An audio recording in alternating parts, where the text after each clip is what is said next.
Hello and welcome back to The Zak and Buzz Review. Okay, so what are we looking at today?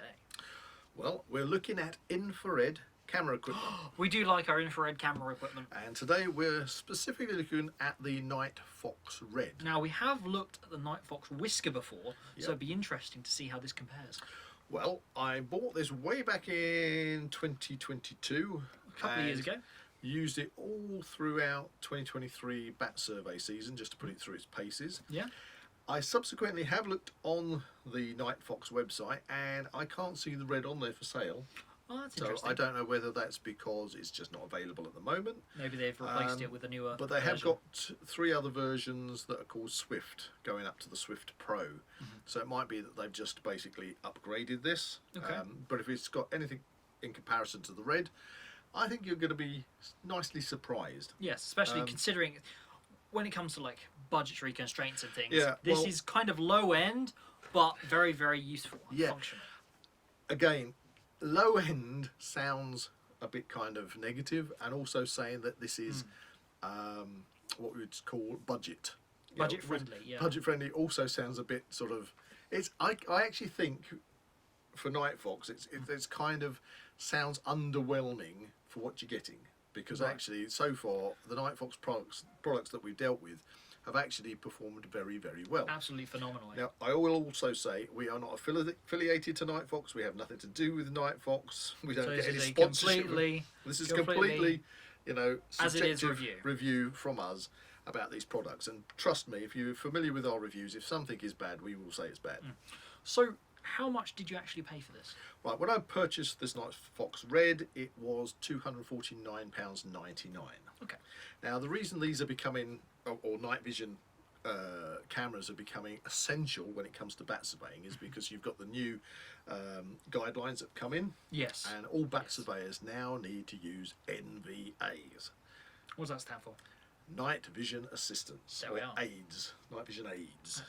Okay. Okay, so that can be both infrared cameras or it might be thermal imaging cameras, but you need those things these days because they help you to pick up stuff that otherwise You just would not see in you the would dark. not see with the naked eye. Now, we mentioned budget. The Nightfox range are a very affordable budget range cameras, and in fact it's the whisker that is kind of being pushed more Yes. towards the That was the bat specifically surveyors, designed for the bat surveyors. and we will be doing a further A further review on the whisker. on that. But we're focusing on the red because if you're interested and you fancy picking up a red, and I think maybe if they're not doing the red and they have switched to the Swift, I would probably imagine There that. are some distinct differences between this and the whisker. Yeah, there are. Well, firstly, one of the things is this is obviously head mounted where the whisker isn't. That doesn't mean you have to use this head mounted, by the way. It's just optional. Also, this is a 940 NM. Compared to your standard IR, which is an 850 NM. If you don't know what I'm talking about, because I'm waiting for you to say, Buzz, what's an Buzz, what's an NM? nanometer? We're talking There we about the wavelength of the infrared light. Okay, so Okay. a nanometer is basically a billionth of a meter. And Right. it's the wavelength of the infrared light. I believe you. With an 850 nm light, so whether you are using a night vision camera which has got built-in IR light, or whether you're using a separate light panel or infrared flashlight, they will be either 850 or 940. The difference between the two is with an 850 you'll get a much further, stronger beam out of it, but as you've probably noticed, you can look at a light panel or a torch and you can see all the red lights, the LEDs are lit up on it. Yeah, that's it. I extensively use a lot of other types of infrared cameras like trail cams and things, and you can tell when animals can spot those red dots. Yes. Now with a 940, that's much lower on. You cannot see those lights. Okay, so they tend to use 940 for military uses, surveillance and things like that. So you can't be spotted because you're virtually wearing them and you're invisible. Yeah.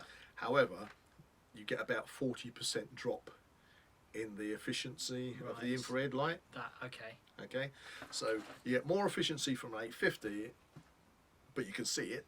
A lower efficiency from a 940, but you can't see it. That's interesting. That's interesting. Choice is yours, guys. Anyway, this one is a 940.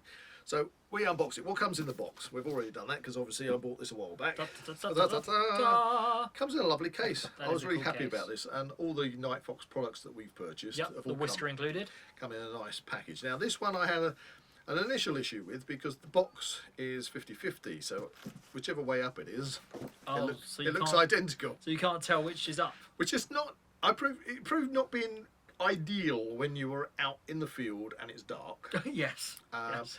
Not so much, I think, in the bat season coming up in 2024 because we are predominantly doing dusks, which means you're going to be starting when in it's the light, which is good. It's useful. But when you used to be bouncing and doing a dawn and you'd be arriving there in the pitch black, of course. Yeah. This was a small issue I had because if you unzipped it, you'd unzip it upside down. So is that why you have a bit of customization? I have a big sticker on the top of this one. It doesn't come with this sticker. I put my my sticker on there of Thor's hammers so that when I got it out of my bag, I know exactly which way to put it up. Okay. Okay. So let's have a go. Obviously, in the box you get your instructions with it as well. And you've got this lovely. It's a hard case, which is superb. This isn't part of it. That's just an SD card holder. I'd recommend that, so you can put all your SD cards in there. Sweet. Takes absolutely loads of them. Put that to one side. So we have the red itself, and it comes with a nice padded strap. There we go. Let's move that down. And what else have we got in here? We have a charging cable. Yep. And this looks like a head strap. It's head mount, yeah. Head mount, yes. Right, now that's. Do you want me to put it on the case first? Oh yeah, okay, that works. Okay, so we can put that on here. So yeah, now they're all GoPro. I'm assuming that Nightfox use this across their range. It's pretty much a very universal mounting system. All become very standard these days using the GoPro mounts. Get that on there. There you go. Now you can put it on. Yeah, screw it on. So you can have this head mounted on the strap that comes with it. There you go. Yep. So oh, am I going to be the model here? you can be the model. Oh, fantastic. Put that down the back. Okay. There you go. Great. I can't see a thing. Yes, because it's not switched on. Good. And if it was, I would be blinded. You would get blinded. You obviously don't need to keep the head strap on it if you're going head mounted. Hello, Buzz. Where are you? I can't see. Okay, I think you're there. Whiz that off you. Ah. There we are. So, as well as obviously the head strap that comes with it, this also can mount onto a tactical helmet. So if you've got one of those tactical helmets that you see SWAT teams wearing, etc., then you can mount it on that. Now, if you're going to do that, which I have seen people do, you've got the weight of the camera at the front on the helmet. So a lot of people, what they do is they put the battery pack, an external battery pack, on the back of the helmet. Just to kind of counterweight it. Okay, because when that's pretty good. When you lift this up, you've got a bit of weight on the front of the helmet. Yeah, it did feel like my head was being pulled forward there. So how do you have it set up? Right, let's go through this. Yeah, it's quite a compact, as you can see. It's quite a compact little camera. I like this, and I call it a camera rather than goggles. Because it is a camera. It is a camera, and because of that, it does have an issue which I'll bring up. But saying that, yeah, I was right. So you can take the case off the bottom if you needed to replace the battery. I haven't had to do that at all. This battery has lasted perfectly well, and for the majority of what I use this for, I actually use an external battery pack. So you've got a little, not really fiddly, but it's just under the mount there. Okay, if I hold that back, that's where your SD card, so it's a micro SD card goes in there. Oh, okay. And that's also where you plug to recharge the battery or to have an external battery pack. Now that's one of the key factors, because I know that some of the Nightfox products don't have the facility to plug them into an external battery. So they chew the batteries up quite quickly.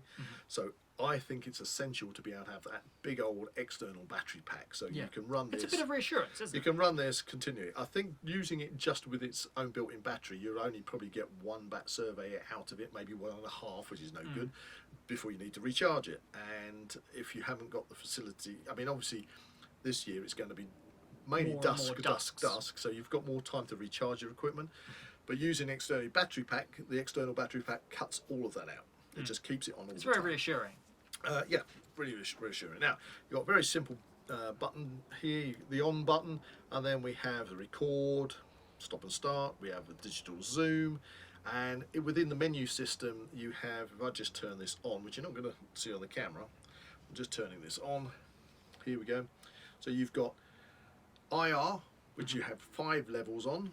Then you can move it across to exposure, which again 5 levels on, and then you have a backlight, 5 levels on it. Okay. So you can use this in normal daylight as well as at night, so you can switch between the two. And that functionality I found really good, because when you're doing a bat survey, the weather conditions can be all over the place. You know, it can be very unpredictable. Overcast, it can be raining, it can be, you know, clear sky. So you're getting lots of different light levels.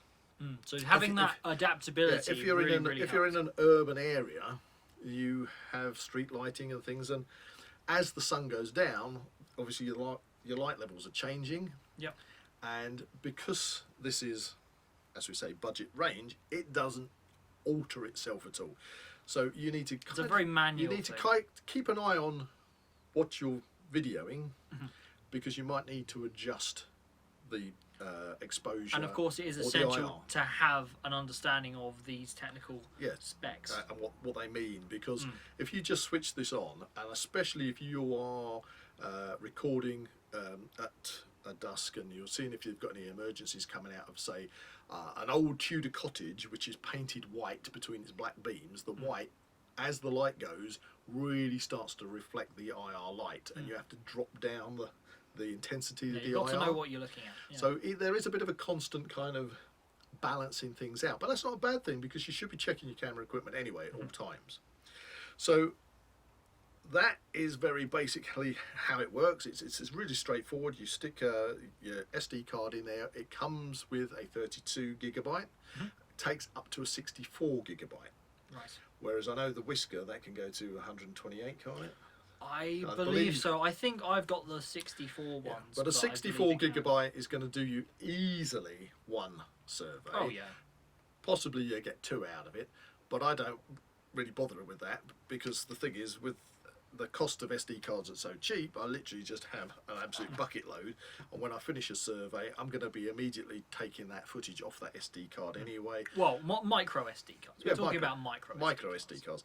You know, changing those around. So it's just have a lot of micro SD cards, and make sure that have a spare handful. You're all good. Exactly. I think I've got about 6 or 7. Yeah. So you're good on that. What else can I say about this out of the box? Well, it's probably the main fault, if there is a fault, is the diopter. There is no diopter adjustment on these. What's the diopter?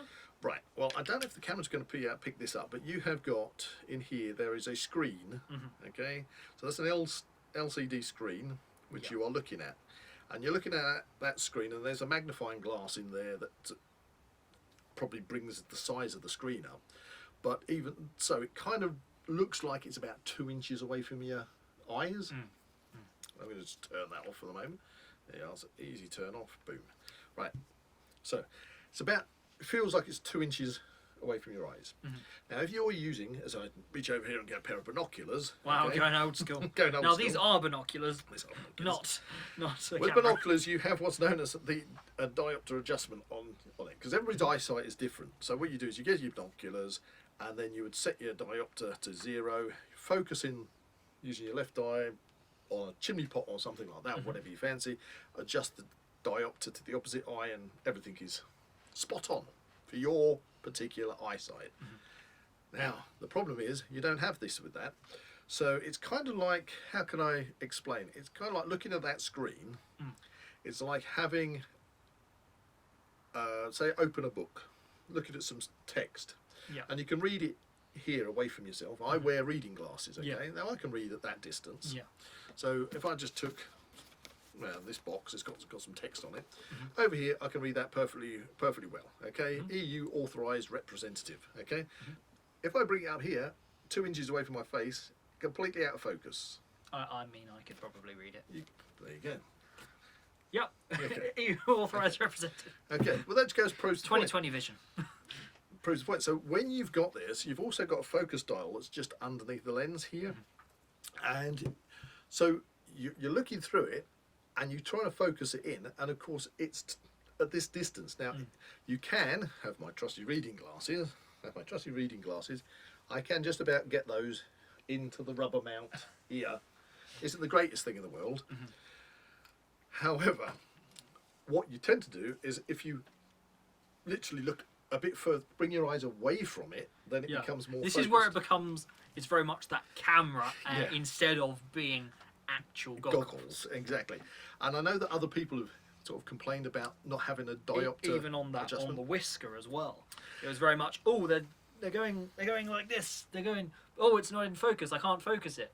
But no, it's very much you have to take your head away from it. Then you can focus it in, and then you're golden. Yeah. And what I will say is, when you focus using the focus wheel on the red, focus it in on what you're looking at, and then go blurred. Yeah. Then bring it back and go blurred, and bring it back until you find that sweet spot. Yeah. In the middle. That is very much when it comes to all camera equipment. That is when you're focusing. You've got your two ends of that wheel. Go to one, then go through all the way to the other. Then you'll see it go into focus, as focused as it can be for the shot, and then it'll be blurred again. Yeah. Then go back, and just micro adjustments until you're Find that completely sweet spot. happy. Now, but again, I will say this is a cheaper option, but you're getting a lot for what you're paying for. Of course, yeah. So even when you're focused, it doesn't necessarily look brilliantly focused on that LCD screen. That's what I've found. So I've found that then when I've recorded and then replayed that recording on my laptop, it is crystal clear and perfectly crispy focused, okay? So you have to get used to using the equipment and finding that place that you're happy that it is focused for you, because there's nothing worse than going out there, sitting through a bat survey, coming back and finding all your footage is out of focus, okay? So no diopter adjustment can be a bit awkward for some people. Oh, that's where it comes down to practice makes perfect, especially when it comes to using camera equipment. You're never going to have it perfect first time round. That's why you use it again, use it again. Then you're so used to using it, you never think about it again, you just use it. So, that's a good point. So, before you go out batting this 2024 season, if you're buying any of the equipment, whichever camera it is, make sure that you have learned and practiced with that equipment so that you are ready for anything that might occur when you're actually there on site doing what you need to do, what you're getting paid for. Okay, don't go there and fumble your way through it, because that's just no way to actually, you conduct yourself professionally. You need to know how to use your equipment inside out. You can't just turn up, go, I need to borrow this night vision equipment. Or that's You're then handed it. If somebody says, here, have a night vision camera. Thank you. How does it work?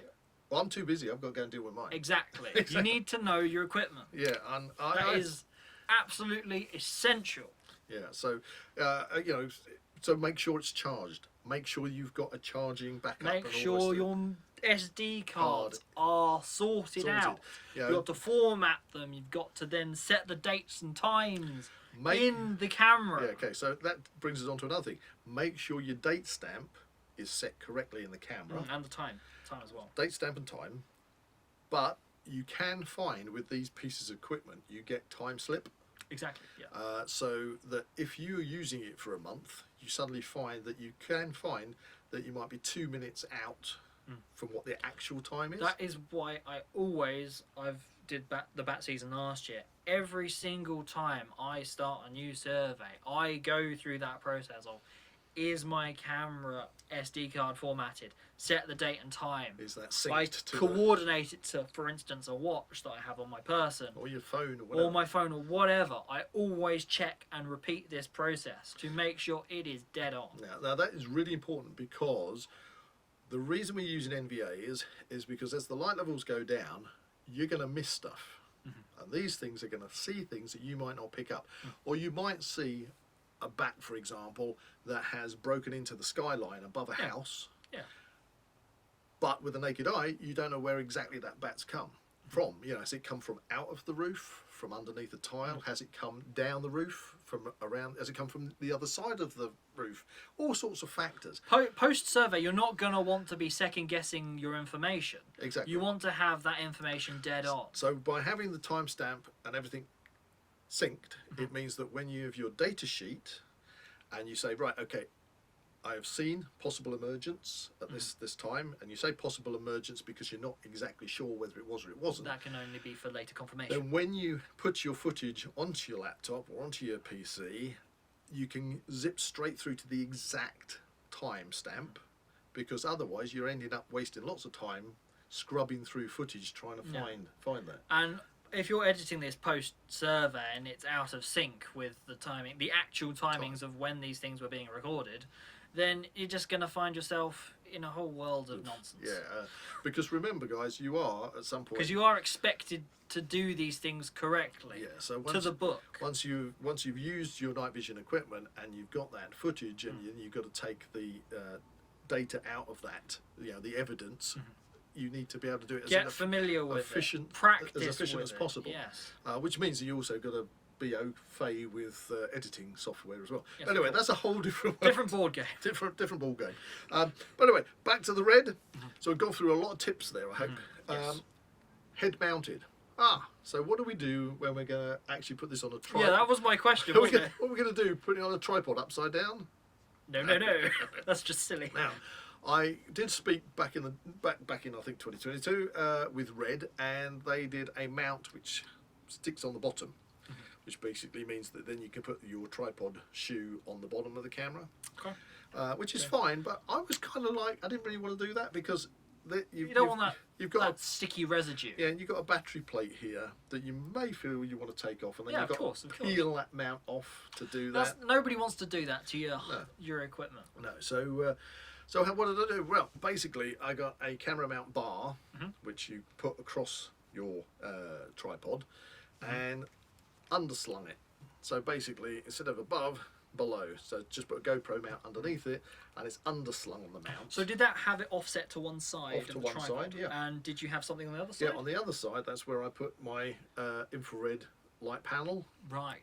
Now, the handy thing about having this down underneath is that if you are out there surveying when it's drizzling or just mildly raining, remember we shouldn't probably be out there if it's actually blowing a gale and trashing down with rain, but obviously we end up on surveys where it does rain, and then you might pop an umbrella up. And with my rig, what I do is I also have an umbrella clamp, so I can put a very large umbrella up over my camera equipment so everything's staying dry. But if you're not careful, you can have your camera, the edge of the umbrella comes into your kind of screen, your field of view, which you don't really want. And of course, what happens with any camera, you're looking at a building, you're going to be angling that camera up. So there's always going to be that potential. You're going to get that edge of your umbrella in your field of view. So having it underslung actually helped with that. Didn't have a problem. If it was on top, I could guarantee. For instance, with the whisker, I've had that on several occasions where I needed the angling to be so precisely angled that it was too vertical, looking up and catching the umbrella on the side of the screen. Which then it helps if you switch your umbrella onto a different tripod. Exactly. Now, you also can have the problem of wind if there is a breeze. What you don't want is your camera equipment going over. You want it to have a very stable base. Yeah, so what I tend to do is you can buy tripods that have a hook underneath, so you can hang your bag on it. We tend to, I think you do the same, don't you? What I do is, for my whisker bag that I keep it in, I have a little carabiner that I literally hook on to the little intersection on the tripod. And just basically use that as a weight to hold it down. I've got my backpack, it's got all my stuff in there, spare batteries, spare equipment, boom. I just carabiner it onto the tripod. It's a simple support, and it doesn't cost you anything. Creates a weight, and that keeps everything. Because it's stuff you've already got there with you. So if you wanted to buy, like, for instance, sandbags, that's a very useful thing when it comes to filmmaking. You use sandbags to weigh things down. But again, that is adding a lot of excess weight to your equipment that you don't necessarily want to take with you. So anyway, we've gone through the red, we've gone through how to mount it, we've gone through how it works basically. Let's take a look at some footage, I think. Let's take a look at some footage. So here we have some of the footage I have taken last season on the Nightfox Red. And this is a dawn swarming of brown long-eared. As you can see from the timestamp, it's 11 minutes past 4 in the morning. And if you look to the right of the screen and slightly to the left of the screen, you can see where the barn roofs darken out because the light panel from the infrared panel is not covering those areas as much. Obviously, if I turn the light panel off, then the lights on the red in this would be much smaller. You wouldn't get as much coverage on the IR light, but you can see how the bats are being lit up by the IR, and where they go into the darker areas of the picture, you're going to lose them completely against the roofs of the barn, and you're only going to see them when they break into the the sky line. Now here, this is another dawn. It is basically 4:45 in the morning. It looks like daylight. Trust me, it isn't. Okay, you've got again the IR lights on this property. You'll find you get a bit of bounce back off of the white paint, but we've got a pipistrelle here that is going back to its roost. I've slowed the picture down by about 50%. And all this is recorded, all the footage is recorded at 30 frames per second, and you can see where the pipistrelle goes back underneath the roof tile. Here we go, and I'll just highlight that on the video so you can see it going in there. You would not be able to see that easily at all with the naked eye, because obviously the picture is a lot lighter because of the infrared. And here we switch to a dusk. It is 20:46 in the evening, and again it looks really daylight. It isn't, okay, because we've got the infrared lights on there lighting up the area of the roost, and we have got some pipistrelles coming out on an emergence, and you can see where I've slowed the video down and I've highlighted where they're coming out. We've now jumped to 2051. There's two coming out, and again I'll slow it down to 50% on the speed, just so that you get to see it a bit better. And if you just bear with me a moment, they'll be highlighted just in a second. There we go. Here comes one, and here comes number two, all filmed on the Nightfox Red. So there we go. We've now had a look at some footage. I was actually really impressed by that footage. Yeah, and as you can see, real crystal clear. I mean, for this little camera, I am so pleased with it. It does 30 frames per second, you know, which is that's the minimum that you require. Yes. I think all these bits of equipment all are 30 frames per second these days.